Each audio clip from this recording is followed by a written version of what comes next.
Salut, c'est Loïc. Je suis ravi de te retrouver aujourd'hui dans cette nouvelle vidéo. Dans cette nouvelle vidéo, on est à Dubaï et on va parler de l'avenir d'Airbnb. Qu'est-ce qui va se passer dans les semaines et dans les mois à venir pour Airbnb? C'est parti. Alors juste avant de démarrer, je t'invite à t'abonner à la chaîne. Pour ça, tu as juste besoin de cliquer sur le petit bouton qui est juste en dessous de la vidéo. Ça aide énormément la chaîne YouTube et notamment ça permet que je te produise toujours beaucoup plus de contenu intéressant. Donc je compte sur toi. Alors Airbnb depuis mars 2020 forcément a connu des rebondissements. Alors quand je parle d'Airbnb dans cette vidéo, c'est la location courte durée en général. Il y a eu beaucoup de gens en mars qui ont crié à la fin d'Airbnb, au fait que tous les loueurs en courte durée allaient tous mourir. Évidemment, c'est pas ce qui s'est passé et au contraire, il y a eu même des gens qui ont été agréablement surpris, qui ont fait des vrais cartons l'année dernière. Il y a eu des gens qui ont tiré leur épingle du jeu de tout ça. Mais en fait, ce qui s'est passé surtout, c'est qu'il y a deux types de clientèle depuis toujours dans Airbnb, comme je l'explique. Tu as à la fois la clientèle qui est de type business, c'est-à-dire les personnes qui vont bouger pour le travail, pour des choses particulières comme ça, et tu as les touristes. Et ce qui s'est passé, c'est que l'année dernière, une grosse partie de l'année, on a perdu la clientèle touristique, notamment les touristes étrangers qui n'étaient plus présents. Forcément, les frontières étaient difficiles à bouger, etc. Il était difficile de passer les frontières. J'en sais quelque chose, je viens très régulièrement ici, par exemple à Dubaï, et à chaque fois, il y avait des contrôles complets qui étaient faits pour chaque personne. Donc forcément, tout ça, ça freine énormément le tourisme et la France n'a évidemment pas été épargnée là-dessus. Alors, on a eu quand même un phénomène l'année dernière, c'est que pendant l'été, la plupart des personnes qui vivaient avant tout avec le tourisme ont connu un été, je dirais, de folie. Il y a beaucoup de gens autour de moi qui ont connu le meilleur été qu'ils n'avaient jamais réalisé et qui finalement ont même rattrapé un certain volume de mois de l'année qui était moins bon, mais l'été avait tellement été explosif que ce n'est pas très grave pour eux.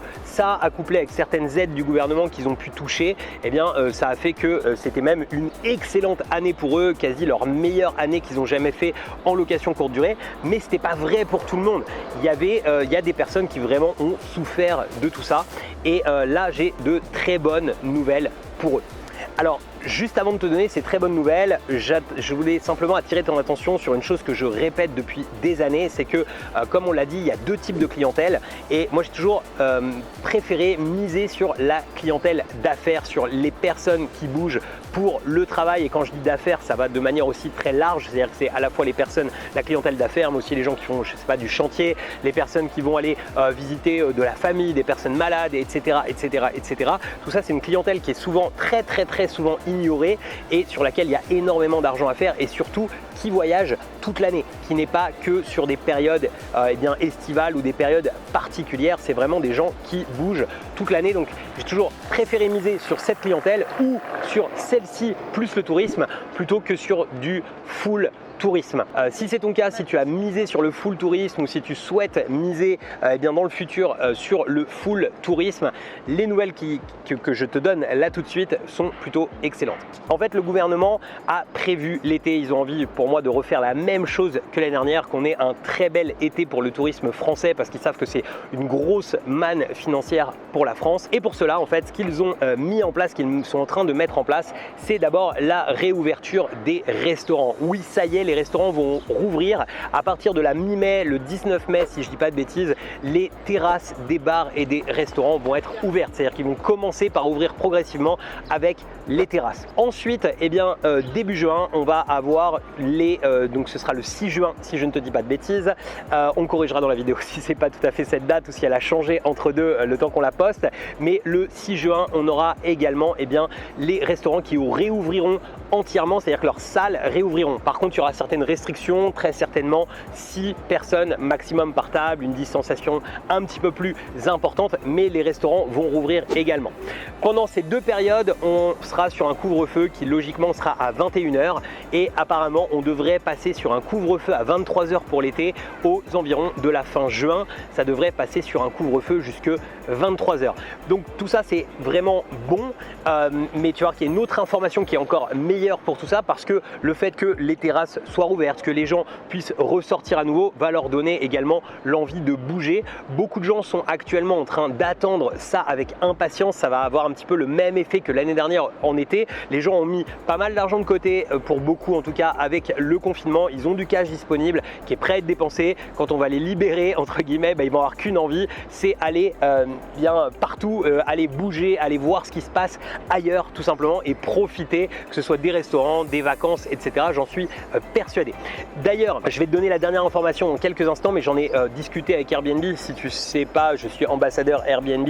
On en parlait avec Airbnb et eux sont vraiment très confiants pour cet été. Ils sont vraiment persuadés que ça va être un carton plein de folie cet été. Donc ils ont quand même une très grosse expérience aujourd'hui du logement touristique, etc. C'est la plateforme numéro 1 pour tout ça et eux-mêmes sont vraiment très confiants pour cela. Alors la dernière info qui est assez cool, alors certains verront peut-être quelque chose d'assez négatif et d'une certaine entrave aux libertés. Moi là je vais te parler d'ici de cette news uniquement sur le côté business où je pense que c'est très bon pour le business. C'est ce qu'on appelle en fait le passeport vert, le passeport Covid qui devrait faire son apparition avant cet été, courant du mois de juin très certainement. C'est quelque chose qui est décidé par l'Europe et qui en gros va faire en sorte que tu aies un espèce de fichage entre guillemets des personnes de façon à savoir si elles ont été vaccinées, si elles ont été testées pour le Covid, si elles ont été en contact avec des personnes qui étaient déclarées positives en fait notamment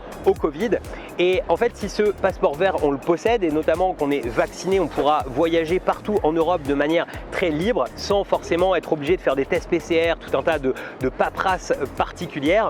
Et également si on a fait un test PCR, il sera enregistré dessus, il n'y aura plus d'histoire de mince j'ai pas reçu tout à fait mon papier, j'ai pas imprimé mon papier, toutes ces petites choses qui peuvent arriver quand on essaye de passer les frontières et qui compliquent un petit peu les choses dans le cerveau des gens. Tout ça va être vraiment simplifié avec uniquement une application logiquement dans le mobile qu'on aura à présenter, qu'on aura à scanner suivant les endroits où on ira et tout cela devrait grandement simplifier les voyages. Alors c'est encore quelque chose qui n'est pas complètement voté, les modalités ne sont pas encore complètement décidées, donc je t'en parle vraiment un petit peu en avant-première, même si les médias en ont déjà longuement parlé, mais c'est quelque chose qui, j'en suis persuadé, va être bon pour le business. Surtout ce qui est bon dans tout ça, c'est que le gouvernement a compris qu'il fallait réouvrir, qu'il fallait refaire tourner la machine.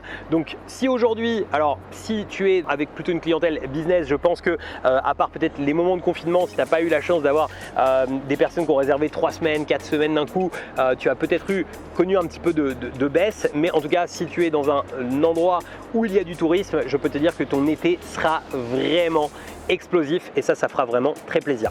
Voilà, donc si tu as envie que je te fasse d'autres vidéos comme celle-ci sur les news qui arrivent, sur ce qui va se passer dans le futur, eh bien n'hésite pas à mettre un petit pouce sur cette vidéo et à t'abonner à la chaîne YouTube. Ce sera vraiment un plaisir de te produire ce contenu et il ne me reste plus qu'à te dire à très bientôt pour de nouvelles vidéos. Ciao!